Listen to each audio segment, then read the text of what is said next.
नमस्कार दोस्तों, आप सभी का स्वागत है फैमिली लीडर्स में, जहां हम अगली पीढ़ी के फैमिली बिजनेस लीडर्स को अपने बिजनेस में सही और स्ट्रेटेजिक डिसीजन लेने की दिशा में मार्गदर्शन करवाते हैं। आज जिस महत्वपूर्ण टॉपिक को मैं आपके सामने लेके आया हूं, वो आपके डिसीजन मेकिंग एबिलिटी को और ज्यादा दृढ़ और ज्यादा सक्षम बना सकते हैं। अपने बिजनेस के रिस्क का मूल्यांकन और प्रबंधन कैसे करें? How to effectively manage and evaluate risks in your business। मैं जानता हूं कि आप सबके लिए, खास करके तब जब परिवार का सारा बोझ आपके कंधों पे है, किसी भी रिस्क को इवैल्यूएट करना काफी चुनौतीपूर्ण काम हो सकता है।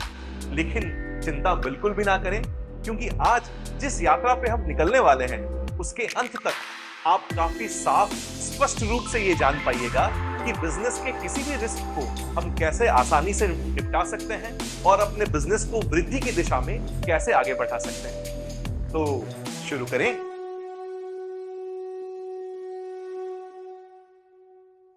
सबसे पहले चलिए फैमिली बिजनेस के कॉन्टेक्स्ट में हम रिस्क के संगठन को समझते हैं। देखिए, एक इंसान बिजनेस क्यों शुरू करता है? काफी सारे रीजन हो सकते हैं, लेकिन इंडिपेंडेंस या the freedom to take decisions सबसे पहला रीजन होता है बहुत सारे लोगों के लिए। मैं जानता हूं कि फैमिली बिजनेस की दुनिया में, खास करके जब परंपरा का बोझ हमारे कंधों पे होता है, तो इंसान रिस्क अवर्स बन जाता है, सुरक्षा भक्त बन जाता है, जिससे हमें अपने डिसीजन लेने में काफी दिक्कतें होती हैं और कभी-कभी हम बिजनेस के लिए सही डिसीजन नहीं ले पाते। लेकिन सावधानी बरतना जितना जरूरी है, अत्यधिक सावधान हो जाना शायद हमारे बिजनेस की ग्रोथ पे रुकावट डाल सकती है। हमें संवेदनशीलता के साथ साथ संतुलन को भी बनाए रखना है। परंपरा को गले लगाते हुए वृद्धि यानी ग्रोथ की दिशा में भी आगे बढ़ना है। आप फैमिली बिजनेस लीडर्स के पास सब कुछ तो है, कौशल है, आपके साथ सारे टूल्स हैं, उपकरण हैं, जिससे कि आप सही डिसीजन ले सकें और हर एक रिस्क को सटीक तरीके से मैनेज करके अपने बिजनेस के डिसीजंस को और स्ट्रॉन्ग कर सकते हैं।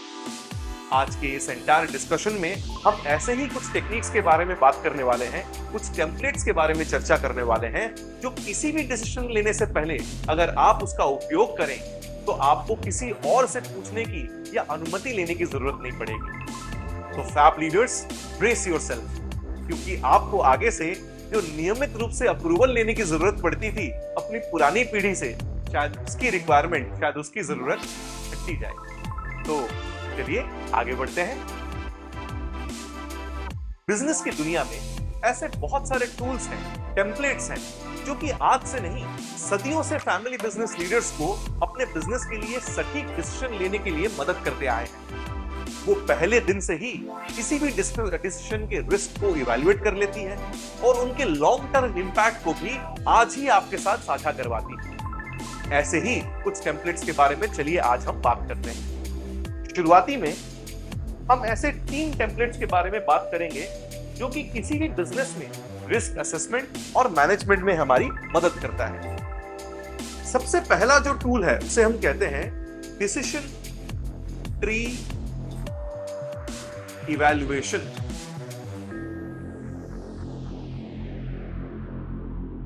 नाम से ही समझ में आ रहा होगा, ये अमेरिका में काफी पॉपुलर है, मैं कहूंगा दुनिया भर में काफी पॉपुलर है, जिससे कि आप किसी भी बिजनेस डिसीजन से लेने से पहले उसके सारे ऑल्टरनेटिव्स को इवैल्यूएट करते हैं और जो बेस्ट ऑल्टरनेटिव होता है उसको सिलेक्ट कर पाते हैं। दूसरा,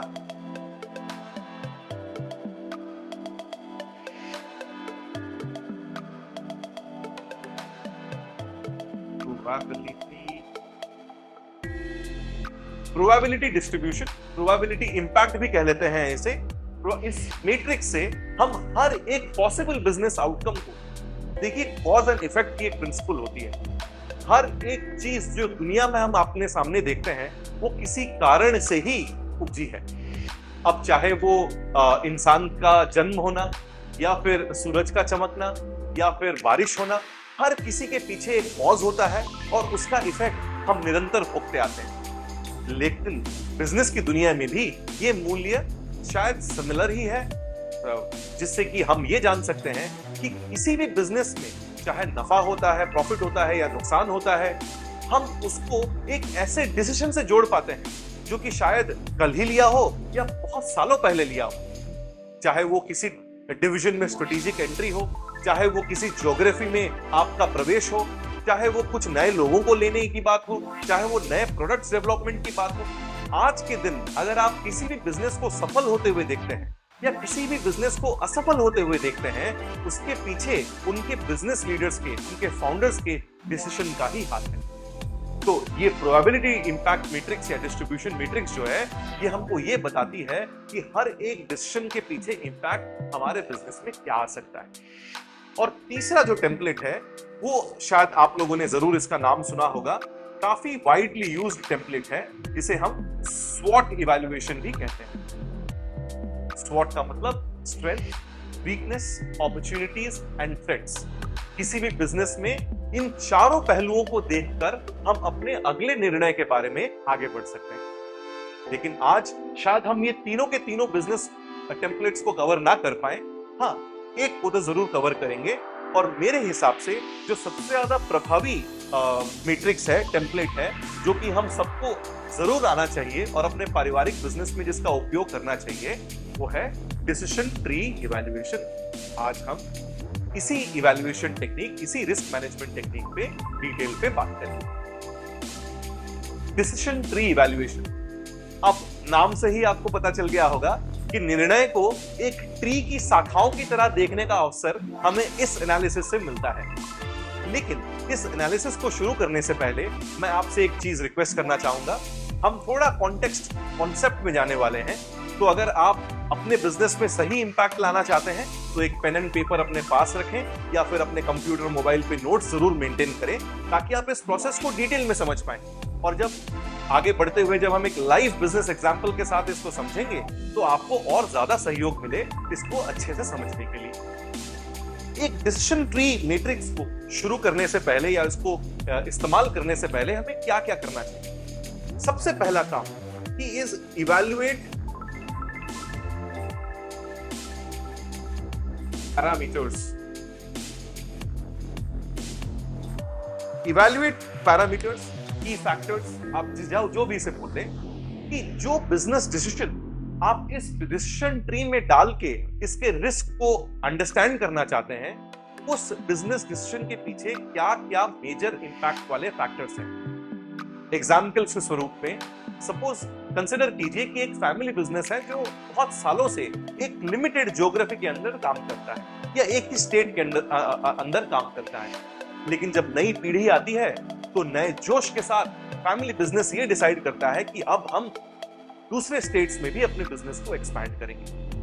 तो इस केस में जो की फैक्टर्स हो सकते हैं वो ये हो सकता है कि किस स्टेट में चलें, उसका इंफ्रास्ट्रक्चर कैसा है, वहां लॉजिस्टिकल चैलेंजेस क्या क्या रहेंगे, वहां सटीक पार्टनर्स मिलेंगे या नहीं, वहां एम्प्लॉइज कैसे हायर करेंगे।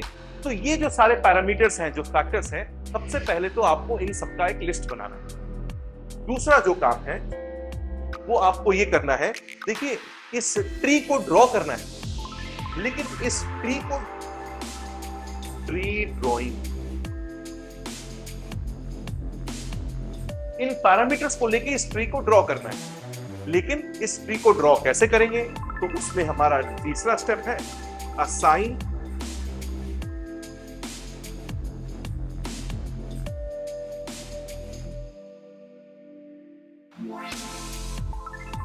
Assign probabilities and outcomes. हर एक पैरामीटर के पीछे जब आप ट्री को ड्रॉ करेंगे, उसके बाद आपको हर एक पैरामीटर को, हर एक ब्रांच को एक प्रोबेबिलिटी देनी है और एक आउटकम देना है।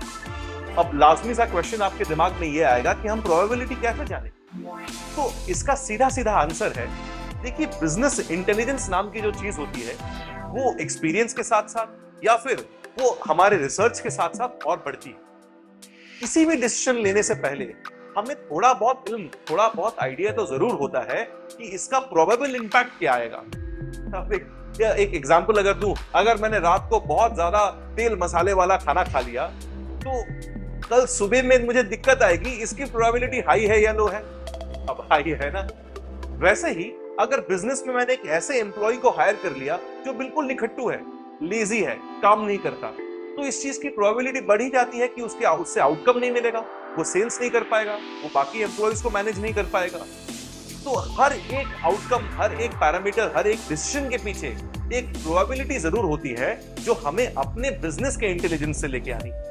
जरूरी पड़े तो इस डिसीजन में आप कुछ लोगों को बैठा के भी ले सकते, अपने खास सलाहकारों को, अपने मैनेजर्स को, अपने टीम मेंबर्स को भी बिठा के इस डिसीजन ट्री में प्रोबेबिलिटीज असाइन कर सकते हैं। जो चौथा स्टेप होता है वो होता है कैलकुलेट एनवी। अब ये ईएमवी जो है भाई साहब, ये सबसे इंपॉर्टेंट पैरामीटर है। इसका फुल फॉर्म होता है एक्सपेक्टेड मॉनेटरी वैल्यू। अब ये डिटेल में है क्या, मैं आपको एग्जांपल में बताऊंगा, लेकिन बस इतना समझ लीजिए कि किसी भी डिसीजन को लेने के लिए एक क्वांटिटेटिव नंबर हमें चाहिए होता है, वो हमको ईएमवी दे देता है। मतलब आपको अच्छा, बुरा, थोड़ा सा अच्छा, थोड़ा सा बुरा, ये जो क्वालिटेटिव पैरामीटर्स होते हैं ना, ये काफी डिस्क्रिप्टिव होते हैं, सब्जेक्टिव होते हैं। आपके लिए अलग हो सकता है, अच्छा तो आपके लिए अच्छा और हो सकता है, मेरे लिए अच्छा कुछ और हो सकता है। लेकिन 100 जो होता है, 95 जो होता है, वो आपके लिए भी 95, मेरे लिए भी 95। तो बिजनेस के डिसीजंस को जो क्वांटिफाई करता है वो पैरामीटर ईएमवी कहलाता है। और जो आखिरी स्टेप है इस डिसीजन में वो है रिस्क।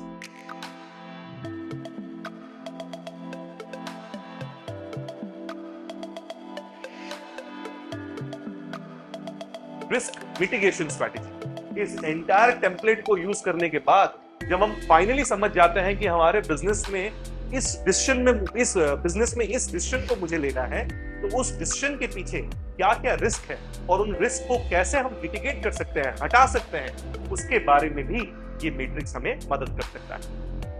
तो इससे पहले कि हम एग्जांपल देखें, मैं आपसे रिक्वेस्ट करूंगा कि आप ये सारे पॉइंट्स नोट कर सकते हैं या वीडियो को पॉज करके इसका एक स्क्रीनशॉट ले सकते हैं। अब समय आ गया है कि इस डिसीजन ट्री इवैल्यूएशन मेथड को अपने बिजनेस में हम कैसे उपयोग कर सकते हैं, उसको एक लाइव एग्जांपल के माध्यम से गहराई से जानें। उसी एग्जांपल को कंटिन्यू करते हैं। अब अगली पीढ़ी आ चुकी है बिजनेस में और डिसाइड कर लिया है कि अब पापा अगले स्टेट में तो एंटर करना ही करना है, लेकिन सबसे पहला काम क्या करना है, वहां एक ऑफिस बनाना है। चलिए ये मान लेते हैं कि वहां एक वेयर हाउस बनाना है, एक गोडाउन बनाना है, जहां से कि वहां की जो लोकल डिमांड है वहां हम मीट कर पाए, उनको हम केटर कर पाए। लेकिन इस गोडाउन को बनाने के पीछे जो डिसीजन है वही बन जाता है आज के एग्जाम्पल का हमारा प्राइम मोटो। अब ऑप्शन हमारे पास क्या क्या है, चलिए वहां से शुरुआत करते हैं। हमारे पास दो विकल्प। पहला विकल्प यह है कि हम अपने खुद की खुद का एक गोडाउन बनाएं या फिर एक वेयरहाउस बनाएं, या फिर दूसरा हो सकता है कि हम एक उतने ही स्क्वायर फीट की जगह की स्पेस को रेंट पे ले लें, लीज पे ले लें और उस पे पहले बिजनेस शुरू करें। दोनों ही डिसीजन हर एक पारिवारिक बिजनेस जब भी एक्सपैंड करता है ना, ये डिसीजन बिल्कुल सामने आता है।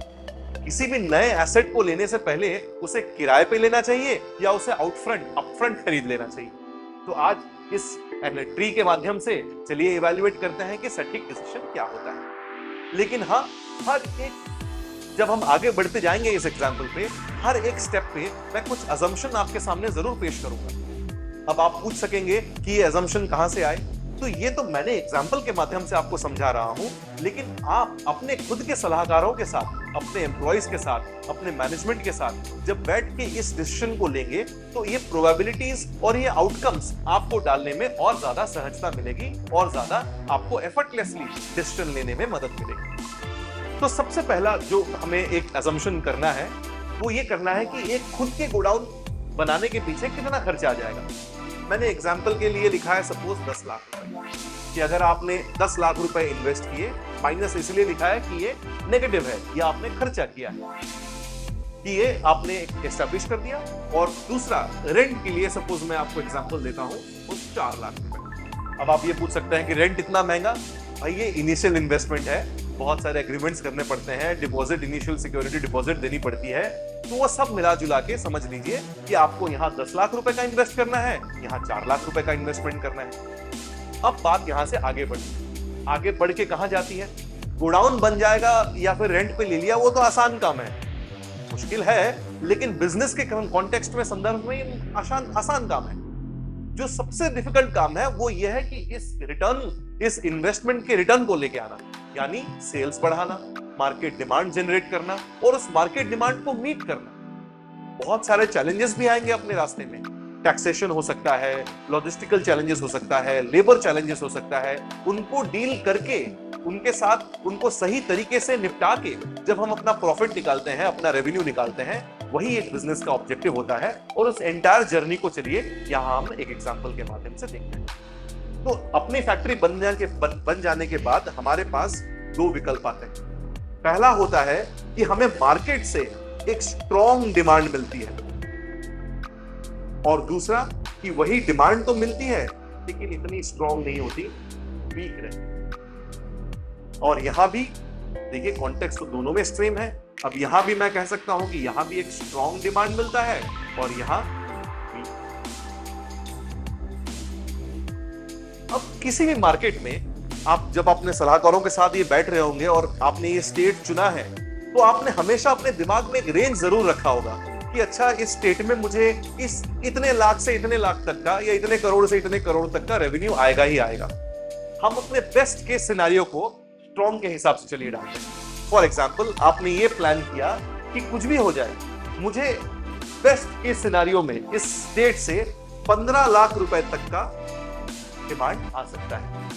लेकिन वहीं वर्स्ट के सिचुएशन ये भी हो सकता है कि मुझे ये जो डिमांड है ये 15 लाख का ना मिले और ये घटते घटते सपोज 8 लाख तक पहुंच जाए। तो मैंने यहां लिखा 8 लाख। सॉरी। वहीं जब मैं रेंट पे एक प्रॉपर्टी लेता हूं तो वहां मेरा नियंत्रण डायरेक्ट नहीं होता, मेरी खुद की टीम नहीं होती, तो स्ट्रॉन्ग डिमांड शायद इतना स्ट्रॉन्ग ना हो जहां की जो कि ओन प्रॉपर्टी में मिल पाए। तो यहां भी मैंने एग्जांपल लिया, सपोज यहां का स्ट्रॉन्ग का मतलब है 8 लाख रुपए और यहां का वीक का मतलब है सपोज, एक एग्जांपल के मैं अगर दूं तो सपोज 5 लाख। यहां बुरा सा बुरा 5 लाख रुपए हो सकता है और अच्छा से अच्छा 8 लाख रुपए हो सकता है। इस परिस्थिति में हमें मैक्सिमम 15 लाख तक जा सकते हैं और यहां 8 लाख तक जा सकते हैं। अब क्या बात यहां खत्म होती है? डिमांड तो आ गया, लेकिन गोडाउन बनाया है, डिमांड को मीट भी तो करना है, माल सप्लाई भी तो करना है, तभी तो कस्टमर आगे से पैसे देगा। तो इसके लिए भी एक प्रोबेबिलिटी डालते हैं।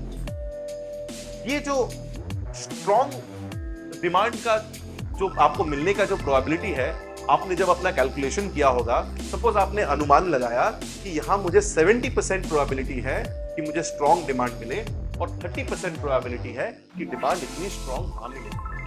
ये भी एक अनुमान ही है, लेकिन आपके खुद के बिजनेस इंटेलिजेंस, आपके सलाहकारों की एक्सपर्टीज के साथ आप इस नंबर को बहुत क्लोज टू रियलिटी ला सकते हैं।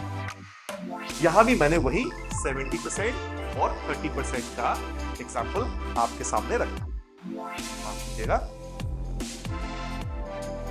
अब बात यहां खत्म नहीं होती। जैसे मैंने कहा कि प्रोबेबिलिटी इस चीज की भी है कि इस स्ट्रॉन्ग डिमांड को आप कितनी अच्छी तरीके से मैनेज कर पाते हैं।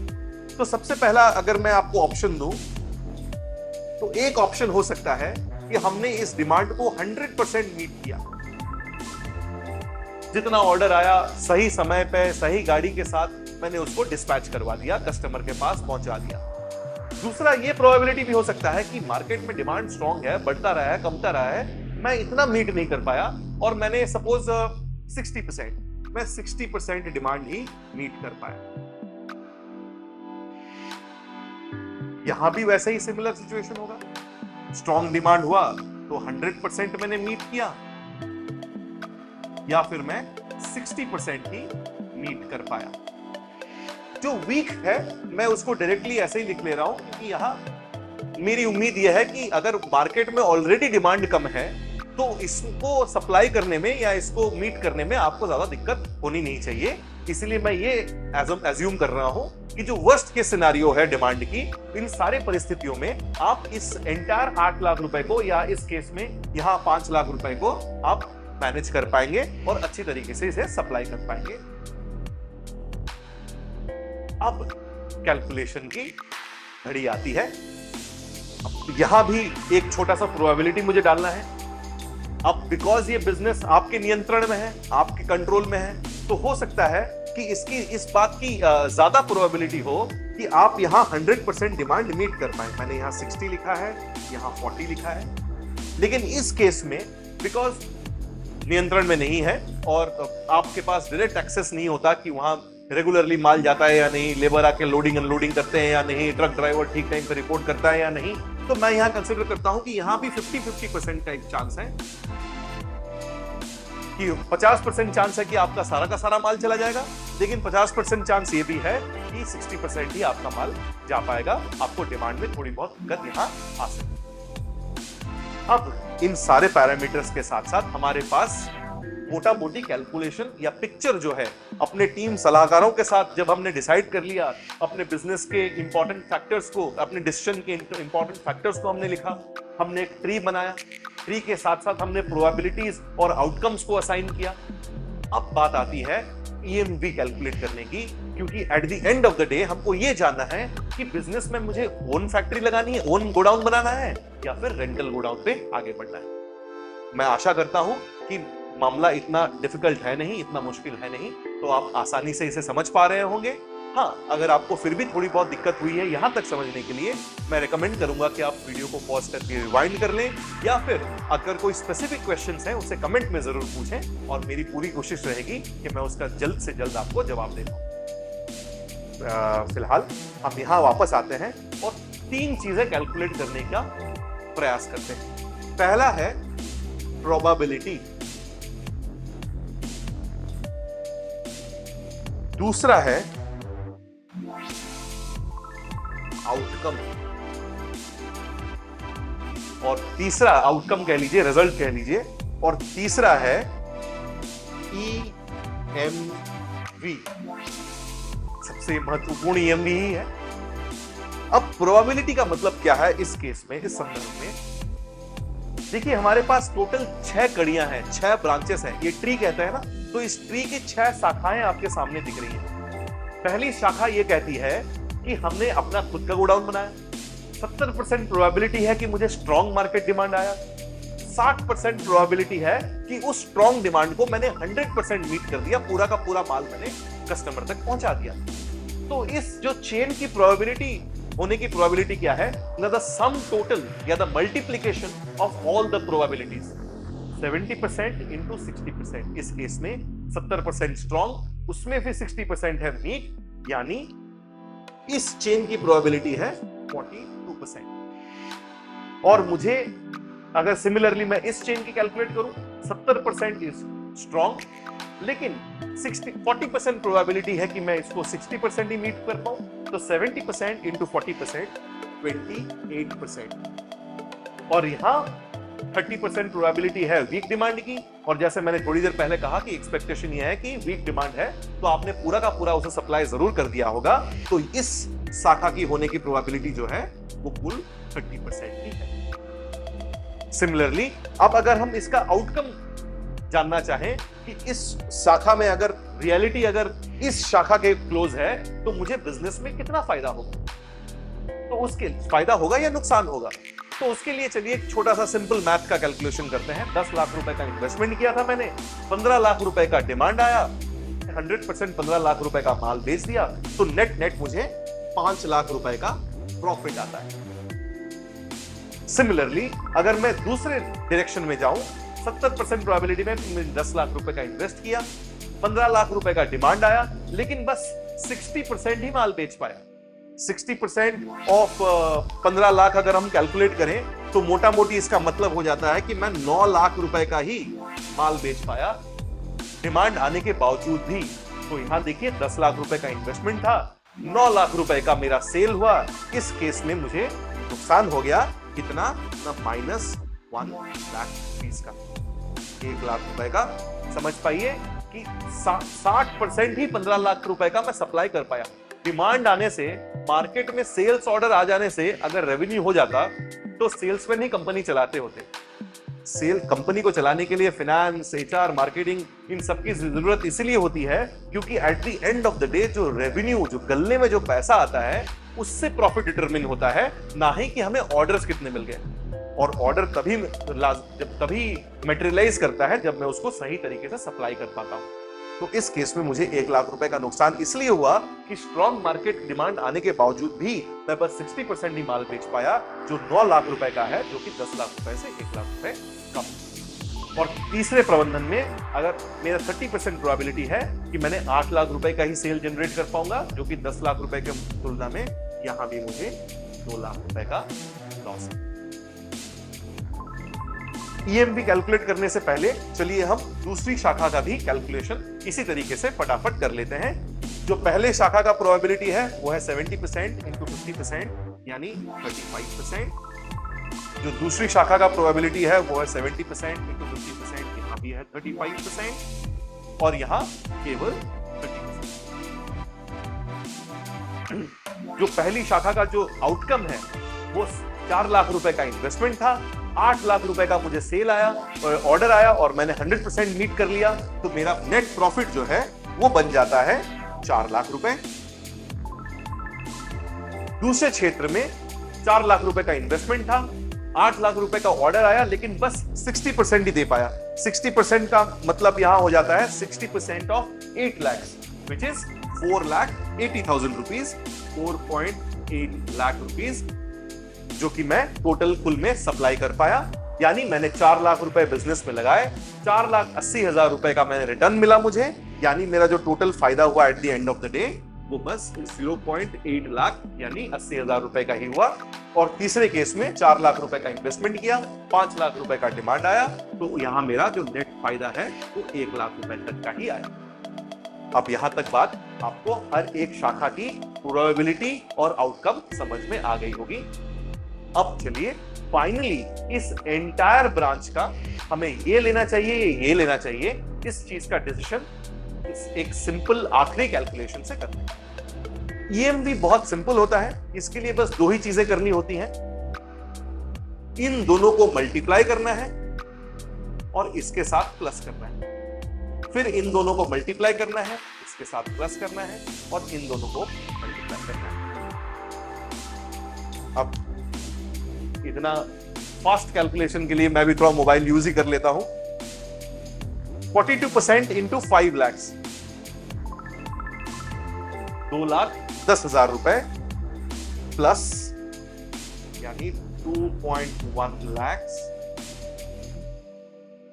प्लस 28% इंटू 1 लाख रुपए माइनस 1 लाख रुपए, या ध्यान दीजिएगा, तो माइनस 28,000 रुपए प्लस 30% इंटू माइनस 2 लाख 60,000 रुपए माइनस 60,000 रुपए। और इन तीनों को अगर मैं जोड़ूं 2,10,000 प्लस 28 माइनस 28,000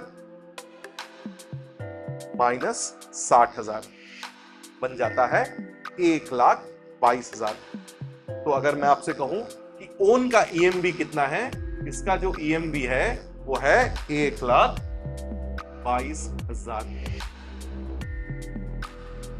सिमिलरली इसमें भी हमें वही करना है, पहले इन दोनों को मल्टीप्लाई करना है और इसके साथ जोड़ना है, फिर इन दोनों को मल्टीप्लाई करना है और इसके साथ फिर दोनों को भी। तो इस केस में 35% इंटू 4 लाख 1,40,000 प्लस ये हो जाता है 1.4 लाख प्लस 35% इंटू 0.8 0.35 इंटू 80,000 जो हो जाता है 28,000 प्लस 30% इंटू 1 लाख 30,000। तो इस क्षेत्र में हमारा जो टोटल फुल मॉनिटरी वैल्यू आता है वो आता है 1.4 प्लस 0.28 प्लस 0.3 1.98। तो इस एंटायर एग्जाम्पल में इसका जो ईएमवी आता है ये आता है 1,98,000।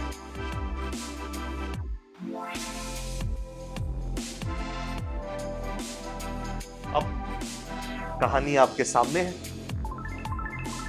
एग्जाम्पल में थोड़ा मैथमेटिक्स तो यूज किया, अपने खुद के बिजनेस इंटेलिजेंस को भी यूज किया और प्रोबेबिलिटी मैट्रिक्स के आइडेंटिफाई करने के बाद हमने ये पाया कि ओन का जो एक्सपेक्टेड मॉनिटरी वैल्यू है वो है 1,22,000 रुपए जबकि रेंटल मोड पे ईएमवी है 1,98,000 रुपए।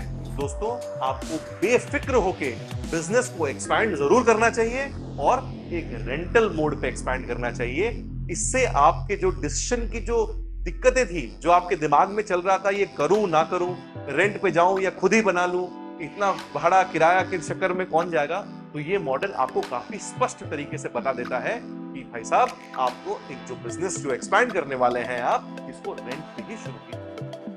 इसमें आप बहुत सारे और पैरामीटर्स ऐड कर सकते हैं। हो सकता है कि आप ये सोचें कि इसका और तीसरा अल्टरनेटिव भी तो हो सकता है कि मेरे एग्जिस्टिंग स्टेट में जो मेरी फैक्ट्री है, मैं उसी को ही बड़ा करूं, उसी को ही एक्सपैंड करूं। जीएसटी के चलते हुए मुझे आजकल इंटर स्टेट टैक्सेशन का इतना दिक्कत नहीं होता है। तो हो सकता है कि आपने ये ऑप्शन इवैल्यूएट करने के लिए साथ में एक तीसरा ऑप्शन ऐड कर दें कि expand existing factory, expand existing warehouse.